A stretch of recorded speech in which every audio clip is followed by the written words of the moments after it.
ध्यान दीजिए, प्रश्नावली 1.2 यदि हम इसमें देखते हैं तो प्रश्न क्रमांक दूसरे में लिखा है निम्नलिखित समुच्चय में से कौन से परिमित है और कौन अपरिमित, इन्हें हमको बदलाना है। इनको बदलाने के लिए सर्वप्रथम हम परिमित समुच्चय को समझने का प्रयास करते हैं। एक ऐसा समुच्चय जिसके अवयवों की संख्या निश्चित हो, 5 हो, 10 हो, 50 हो, 5000 हो, 5 लाख हो, 5 करोड़ हो, 5 अरब हो, 5 संख हो, चाहे कुछ भी हो, लेकिन उनकी संख्या ऐसी हो जो काउंटेबल हो, जिसको गिना जा सके। अरबों में हो, खरबों में हो, उससे अंतर नहीं होता। जैसे उदाहरण दिया है सप्ताह के दिनों की संख्या। हम में से सब जानते हैं सप्ताह में केवल 7 दिन होते हैं, सोमवार, मंगलवार, बुधवार, गुरुवार, शुक्रवार, शनिवार, रविवार। हम जानते हैं सप्ताह में केवल 7 दिन होते हैं जिनको काउंटिंग करना संभव है। दूसरा दिया डी बराबरी से 1 से लेकर 1 लाख तक की संख्या, इनको भी काउंटेबल है, ये भी गिनी जा सकती है। अब ध्यान से देखिए, ऐसा समुच्चय जिसमें सदस्यों की संख्या निश्चित हो वो कहलाएगा परिमित समुच्चय। लेकिन अब बारी आती है अपरिमित समुच्चय। एक ऐसा समुच्चय जिसके अवयवों की संख्या निश्चित ना हो, जिसको काउंटिंग करना संभव ना हो, जैसे कि 2 से बड़ी सम संख्या, 2 एकम 2, 2 दूनी 4, 2 तिया 6, 2 चौके 8, 2 पंचे 10, 2 छक 12, 2 दाम 20, 2 बीसम 24, 2 का पहाड़ा हम जहाँ तक भी पढ़े हमारा जीवन समाप्त हो जाएगा। लेकिन 2 से बड़ी सम संख्या में आखिरी सम संख्या कौन सी है उसको पता लगा पाना हमारे लिए संभव नहीं होगा। इसलिए यह उदाहरण है अपरिमित समुच्चय का। ध्यान दीजिए, डी बराबरी से यहाँ पर हमने लिखा है पूर्णांकों का समुच्चय।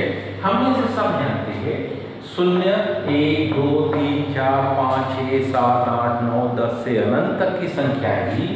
उसके बाईं तरफ बढ़े तो ऋण 1, ऋण 2, ऋण 3, ऋण 4, ऋण 5, ऋण 6 से लेकर अनंत तक की ऋणात्मक संख्या, और इनका अंत नहीं है, इनकी एंडिंग नहीं है।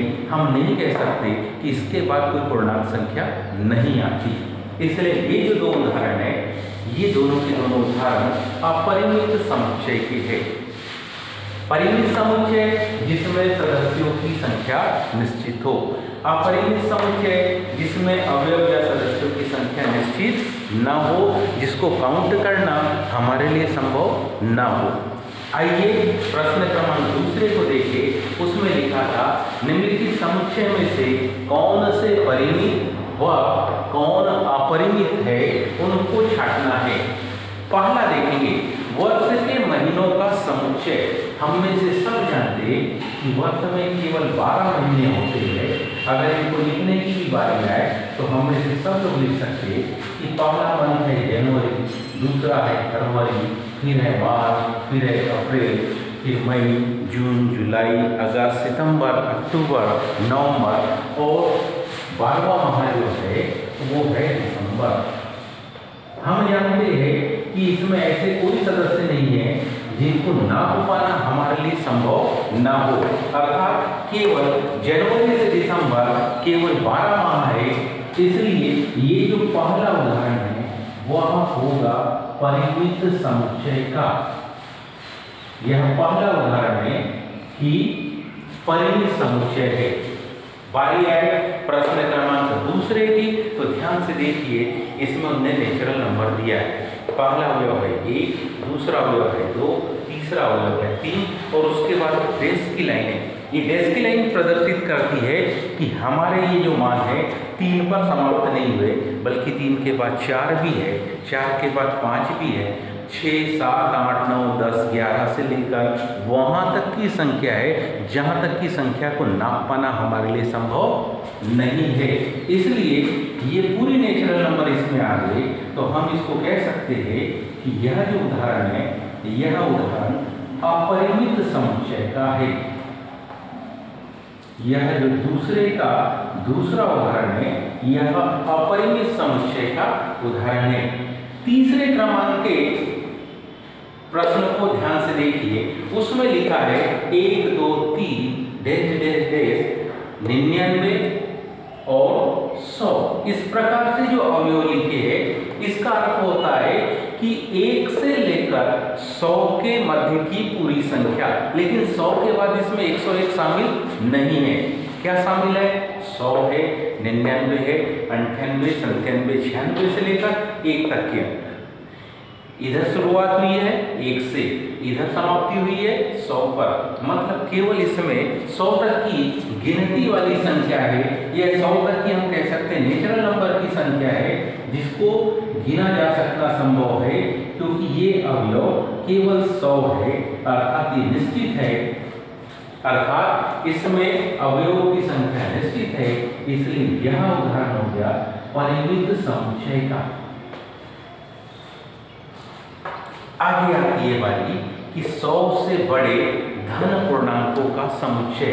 जब यहाँ आप अवयवों को लिखना प्रारंभ करेंगे तो 100 से बड़ा धन पूर्णांक होगा 101, उससे बड़ा धन पूर्णांक होगा 102, उससे बड़ा होगा 103, ये सीरीज अनंत तक जाएगी।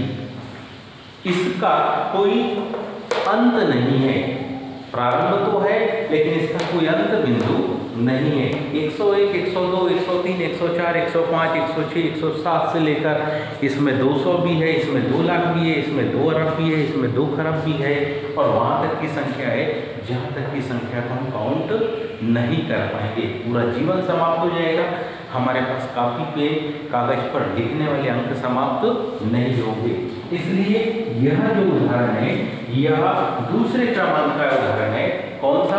एक ऐसा समुच्चय जिसके अवयव की संख्या निश्चित नहीं है। हम इसमें नहीं कह सकते कि 10 खरब अवयव है कि 10 पदम अवयव है, हम इसमें अवयव की संख्या निश्चित नहीं कर सकते। इसलिए यह उदाहरण अपरिमित समुच्चय का है।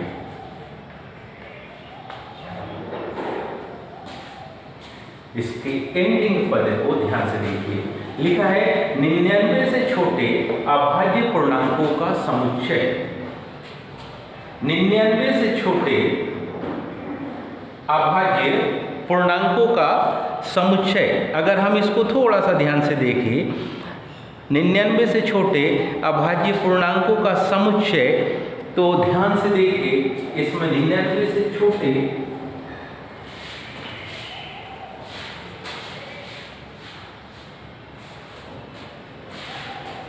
2 होगा, 3 होगा, 5 होगा, से लेकर 99 से छोटे का है, तो 99 से छोटे में 97, इसमें सदस्यों की संख्या निश्चित है। तो हम इस अंतिम उदाहरण या अंतिम प्रश्न को कहेंगे कि यह परिमित समुच्चय का उदाहरण है। तो आज हमने देखा परिमित समुच्चय और अपरिमित समुच्चय। एक ऐसा समुच्चय जिसमें अवयवों की संख्या निश्चित हो उसको हम परिमित कहते हैं।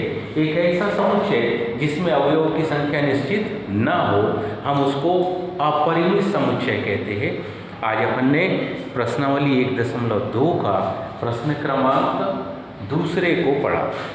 शेष फिर आगे कभी। धन्यवाद।